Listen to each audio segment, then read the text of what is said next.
Hello everyone, I am Kapil Garg from Applied Science Department of RPIT College Campus Karnal. In our previous lecture, we are going to start our topic, that is NPN transistor, in which we have seen that NPN transistor is that type of transistor in which P-type semiconductor is like a sandwich between two N-type semiconductor. And we have also seen the circuit diagram of that NPN transistor. इस NPN transistor का हमने circuit diagram भी यहाँ पे study किया था. Clear. तो आज इसी को हम आगे फर्दर स्टडी करते हैं, इसके बारे में इसके पढ़ते हैं कि हमारा NPN ट्रांजिस्टर क्या होता है क्या नहीं होता. ठीक है. तो देखो, the emitter junction is forward bias with emitter base voltage. जो एमिटर जंक्शन होगा वो क्या होगा, हमारा फॉरवर्ड बायस होगा. ठीक है, एमिटर बेस बैटरी के साथ हमारा. उसके बाद जो हमारा कलेक्टर जंक्शन होगा वो क्या होगा, रिवर्स बायस. तो रिवर्स बायस होगा किसके साथ, कलेक्टर बेस बैटरी के साथ. एमिटर जंक्शन फॉरवर्ड बायस किसके साथ, एमिटर बेस बैटरी के साथ. Collector junction reverse bias collector base battery के साथ. ठीक है. आगे देखो, the forward bias of emitter base circuit helps the movement of electron. Help किस में करता है, मूवमेंट ऑफ इलेक्ट्रॉन्स में. in the emitter and holes in the base towards the junction between the emitter and the base. This reduces the depletion region at this junction. ये क्या करता है, इस रिड्यूस करता है, कम कर देता है किसको, डिप्लेशन रीजन को. डिप्लेशन रीजन को कम कर देता है एट दिस जंक्शन. इस जंक्शन के ऊपर हमारा डिप्लेशन रीजन को क्या कर देता है, कम कर देता है. ठीक है. आगे देखो, on the other hand the reverse bias of collector base circuit forbids the movement of majority carriers. वो क्या कर देता है, फॉरबिड कर देता है किसका, मूवमेंट ऑफ मेजॉरिटी कैरियर्स को towards the collector base junction and the depletion region increase. और जिसके कारण हमारा डिप्लेशन रीजन क्या कर जाता है, यहाँ पे इंक्रीज कर जाता है. अच्छा, डिप्लेशन लेयर हमें पता है कि हमारा रिवर्स बायस में क्या करता है, इंक्रीज करता है, और फॉरवर्ड बायस में वो डिक्रीज कर जाता है. वही चीज़ इन्होंने बता रखी है. आगे देखो, the electron in the emitter are repelled by the negative terminal. जो हमारे क्या होंगे, इलेक्ट्रॉन्स होंगे.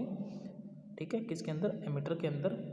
वो रिपल करेंगे किसके द्वारा, negative terminal of emitter base battery. ठीक है, जो इलेक्ट्रॉन्स होंगे हमारे इन द एमिटर के अंदर, वो रिपल करेंगे किससे, negative terminal of emitter base battery से. Since the base is thin, जो बेस होगा वो क्या होगा, थिन होगा, एंड लाइटली डोप्ड, और क्या होगा, लाइटली डोप होगा. Therefore only very small fraction of incoming electrons combine with the holes.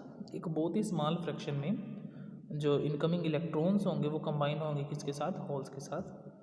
जो रिमेनिंग इलेक्ट्रॉन्स होंगे rush through the collector and are swept away by the positive terminal of collector base battery.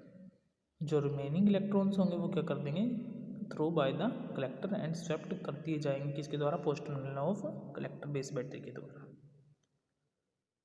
आगे देखो, for every electron hole recombination, हर एक electron hole recombination के लिए that take place at the base reason, one electron is release. एक electron release होगा into the emitter region के अंदर by the negative terminal of the emitter base battery. The deficiency of electrons caused due to their movement towards the collector is also compensated by the electrons released from the emitter base battery. Clear है. आगे देखो, the current is carried by the electrons. जो current होगा वो carry किसके द्वारा किया जाएगा, इलेक्ट्रॉन्स के द्वारा, both in the external as well as inside the transistor. Clear. हमारी इसके लिए कंडीशन आती है I E is equal to I B plus I C. Where I E हमें पता, आई क्या होता था हमारा, आई हम क्या होता था, emitter current, emitter current, emitter current, emitter emitter current. ठीक है. और आई बी क्या होता है, बेस करंट. आई बी को हम लिखते थे बेस करंट, बेस करंट. ठीक है. आई सी क्या होता था, कलेक्टर करंट. आईसी होता था कलेक्टर करंट. ठीक है. आईसी क्या होता था, कलेक्टर करंट. तो IB, IE और IC को हम इस तरह से डिफाइन कर सकते हैं। I hope you understanding this video. Thank you for watching this video.